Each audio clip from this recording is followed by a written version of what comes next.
इतिहास की 5 खौफनाक और रोंगटे खड़े कर देने वाली घटनाएं। दोस्तों, आज की हमारी यह वीडियो ऐसी सच्ची घटनाओं पर आधारित है जिनके बारे में जानकर आपके होश उड़ जाएंगे। आज हम आपको ऐसे ही अजीबोगरीब किस्सों के बारे में बताने जा रहे हैं जो आम व्यक्ति की सोच से परे हैं। क्या आपने कभी सुना है कि एक ऐसा इंसान जो भूतों की पहेलियों को सुलझाया करता था, लेकिन उसकी मौत खुद एक पहेली बनकर रह गई? एक ऐसी जगह जहां पर चुड़ैल आकर घर के दरवाजे पर अपना नाम लेकर पुकारती हो, या फिर एक ऐसा आइलैंड जहां पर 1 लाख से ज्यादा लोगों को जिंदा जला दिया गया था। इन सभी रहस्यों पर से एक एक करके आज हम अपनी इस वीडियो में पर्दा उठाएंगे। तो चलिए दोस्तों, बिना देर किए शुरू करते हैं इस वीडियो को और जानते हैं उन सभी रहस्यमयी सच्ची घटनाओं के बारे में जिन्हें सुनकर और देखकर आपके भी रोंगटे खड़े हो जाएंगे। तो चलिए शुरू से शुरू करते हैं। Number 5, the crying boy. The crying boy painting दोस्तों एक ऐसे मासूम बच्चे की पेंटिंग है जिसे लोगों ने अपने घरों से निकाल दिया। इस पेंटिंग की वजह से लोगों के घरों में लगी आग की घटनाएं इतनी बढ़ गईं कि पूरे शहर में इसकी चर्चा होने लगी। लोगों ने इस पेंटिंग को श्रापित पेंटिंग का नाम दिया। जी हाँ दोस्तों, इटली के महान पेंटिंग आर्टिस्ट जोवानी ब्रागोलिन द्वारा बनाई गई इस पेंटिंग को द क्राइंग बॉय का नाम दिया गया था।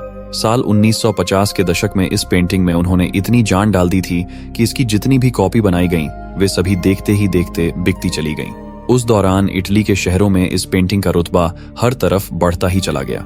लोग इस मासूम रोते हुए बच्चे की पेंटिंग को देखकर बहुत भावुक हो जाते थे और इसी कारण इसे खरीदकर अपने घरों में सजाने लगे। लेकिन यहीं से इन लोगों की जिंदगी में अजीब घटनाएं घटने लगीं। एक फायर ब्रिगेड कर्मचारी का कहना था कि जिस भी घर में आग लगी थी वहां पर इस रोते हुए बच्चे की पेंटिंग पाई गई। कर्मचारी ने यह भी कहा कि आश्चर्य की बात यह थी कि जब पूरा घर जलकर खाक हो गया तब भी इस पेंटिंग को आंच तक नहीं आई। पेंटिंग को कुछ भी नहीं हुआ। लोगों का मानना था कि इस रोते हुए बच्चे की पेंटिंग में बुरी शक्तियां वास करती हैं और इसी कारण ये हादसे हो रहे थे।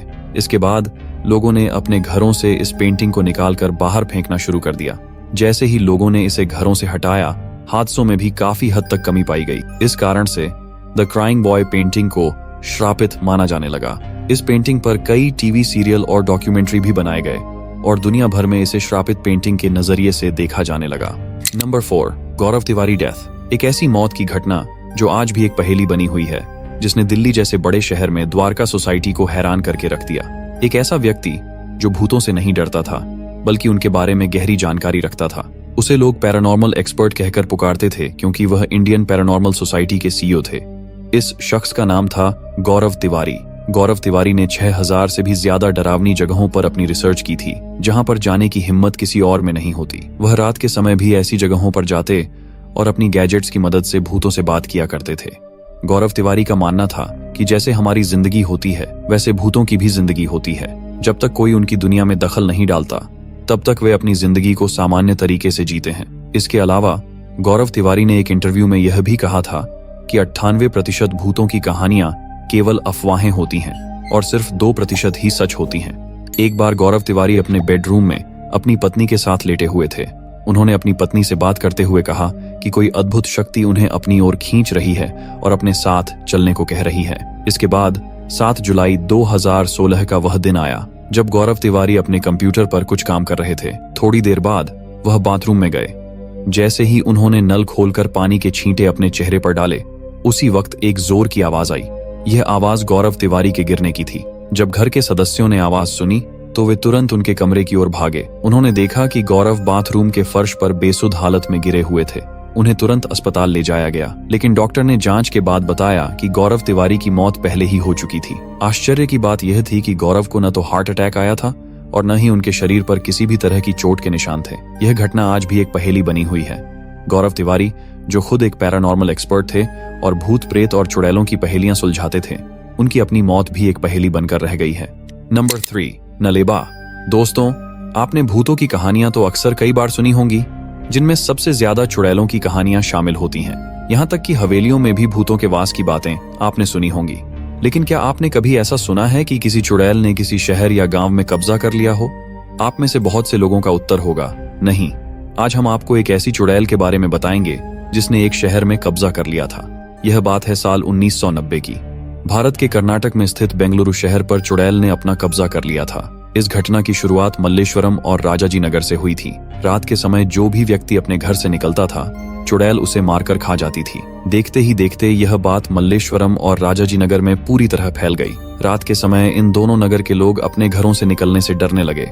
लोगों के मन में यह भय पूरी तरह बैठ गया कि अगर वे रात को बाहर निकले तो चुड़ैल उन्हें खा जाएगी। शुरुआत में जिसने भी इस बात को सुना उसने इसे मजाक समझा, लेकिन जब यह बात सबूत के साथ सामने आने लगी तो लोग भी हैरान हो गए और डरने लगे। मल्लेश्वरम और राजाजी नगर में चुड़ैल की कहानी तेजी से पूरे बेंगलुरु शहर में फैल गई। लोगों ने रात के समय अपने घरों से बाहर निकलना पूरी तरह बंद कर दिया। चारों तरफ सड़कों और चौराहों पर सन्नाटा छा गया। इसके बाद चुड़ैल ने लोगों के घरों में जाकर दरवाजे पर आवाज लगानी शुरू कर दी। एक बार एक औरत अपने पति के साथ कमरे में सो रही थी। चुड़ैल उनके घर के बाहर आकर उसके पति की आवाज में पुकारने लगी। औरत ने जैसे ही आवाज सुनी वह उठ गई, लेकिन जब उसने देखा कि उसका पति तो उसके साथ सोया हुआ है तो वह थोड़ा डर गई। इसके बाद उसने खिड़की से बाहर झांक कर देखा, लेकिन उसे कुछ नजर नहीं आया। वह वापस बिस्तर की तरफ सोने के लिए जाने लगी। तभी चुड़ैल ने फिर से उसके पति की आवाज में पुकारा। इस बार औरत बहुत डर गई। आखिर में उसने डरते डरते नालेबा शब्द कहा। जैसे ही उसने यह शब्द कहा, चुड़ैल की आवाज आनी बंद हो गई। देखते ही देखते यह नालेबा शब्द पूरे बेंगलुरु के लोगों को पता चल गया। लोगों ने अपने घरों के बाहर नालेबा शब्द लिखना शुरू कर दिया। इसके बाद चुड़ैल की आवाज आनी बंद हो गई और हादसे भी कम हो गए। इस घटना के बाद नालेबा शब्द को भूतिया जगहों और घटनाओं से जोड़कर देखा जाने लगा। इस नालेबा शब्द पर कन्नड़ भाषा में एक फिल्म भी बनाई गई है और बॉलीवुड में एक हॉरर मूवी है जिसका नाम स्त्री है। उसकी कहानी भी इस नालेबा जगह के साथ पूरी तरह से मेल खाती है। क्या आपने इस नालेबा शब्द के बारे में सुना है? कमेंट करके जरूर बताएं। अब हम अपनी इस वीडियो में आगे बढ़ते हैं और आपको कुछ और सच्ची घटनाओं और अजीबोगरीब किस्सों के बारे में बताते हैं, जो सुनने के बाद आपकी आंखें खुली की खुली रह जाएंगी। दोस्तों, अगर आप इस वीडियो को यहाँ तक देख रहे हो तो आपका दिल से धन्यवाद, क्योंकि दोस्तों इस वीडियो को बनाने में बहुत मेहनत लगती है। इसलिए प्लीज इस वीडियो को लाइक और चैनल को सब्सक्राइब जरूर करना। तो चलिए आगे बढ़ते हैं। Number 2, Barog tunnel 33। दोस्तों, भारत के हिमाचल प्रदेश में शिमला कालका हेरिटेज रेलवे ट्रैक दुनिया भर में मशहूर है। यहाँ पर पर्यटक इस छोटी सी रेलवे ट्रैक का आनंद लेने के लिए दूर दूर से आते हैं। ब्रिटिश काल के दौरान बनाई गई इस रेलवे ट्रैक पर एक ऐसी टनल है जो हॉन्टेड टनल 33 के नाम से जानी जाती है। 33 का नाम इसलिए पड़ा क्योंकि ब्रिटिश काल के दौरान इस टनल के निर्माण का कार्य एक ब्रिटिश इंजीनियर कर्नल बैरोग को दिया गया था। कर्नल बैरोग ने टनल की खुदाई के लिए दोनों सिरों पर निशान लगाकर खुदाई शुरू करवाई, लेकिन खुदाई के दौरान जब दोनों सिरों से टनल आपस में नहीं मिल पाई तो ब्रिटिश सरकार ने कर्नल बैरोग को बर्खास्त कर दिया और उन पर 1 रुपए का जुर्माना भी लगा दिया। इस शर्मिंदगी से आहत होकर कर्नल बैरोग ने इस टनल के पास आत्महत्या कर ली। उनकी मौत के बाद इस टनल के आसपास अजीब घटनाएं होने लगीं, जिन्हें भूतिया घटनाएं कहा जाने लगा। आसपास के क्षेत्र के लोगों का मानना था कि उन्होंने यहाँ कर्नल बैरोग की छाया देखी है। इस वजह से इस जगह को लेकर डर बढ़ने लगा।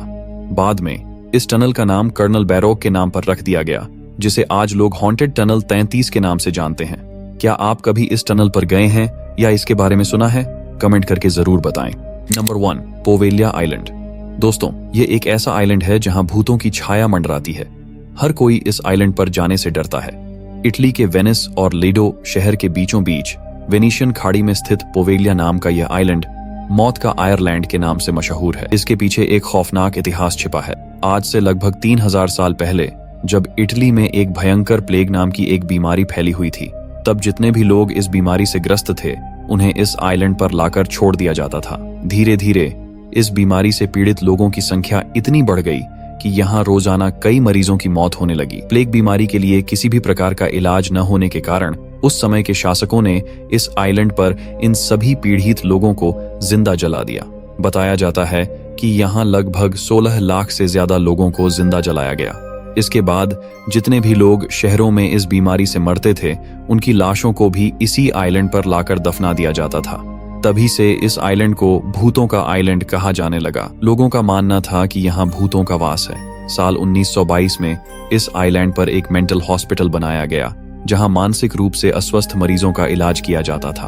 अस्पताल के डॉक्टर और स्टाफ के अलावा कई मरीजों ने यहाँ भूत देखने का दावा किया। इसके बाद अस्पताल के कुछ डॉक्टरों और स्टाफ की लाशें रहस्यमयी हालात में मिली। साथ ही कुछ मरीजों की भी रहस्यमयी मौतें हो गईं। ये खबर फैलने के बाद पोवेलिया आइलैंड को भूतिया आयरलैंड के नाम से जाना जाने लगा। इसके बाद सरकार ने इस आयरलैंड पर लोगों का जाना पूरी तरह से बंद कर दिया। अब न तो कोई व्यक्ति और न ही मछली पकड़ने वाले मछुआरे इस आयरलैंड के पास जाते हैं। सरकार ने इस आयरलैंड को कई बार बेचने की भी कोशिश की, लेकिन किसी ने इसे खरीदने में रुचि नहीं दिखाई। लोग इसे खरीदने का मतलब अपनी मौत को दावत देना समझते हैं। क्या आप इस खौफनाक आयरलैंड के बारे में जानते थे? कमेंट करके जरूर बताएं। तो दोस्तों, कैसी लगी आपको हमारी यह वीडियो? क्या कहना चाहेंगे आप इन सच्ची घटनाओं पर आधारित अजीबोगरीब किस्सों के बारे में? अगर आप इन 5 घटनाओं या किसी अन्य रियल घटना के बारे में जानना चाहते हैं तो हमें कमेंट करके जरूर बताएं। हम आपकी कमेंट्स पर वीडियो जरूर बनाएंगे। आप हमारी इस वीडियो में नए हैं तो हमारे चैनल को सब्सक्राइब करें और वीडियो को लाइक करना न भूलें। मिलते हैं आपसे अपनी अगली वीडियो में। तब तक के लिए धन्यवाद।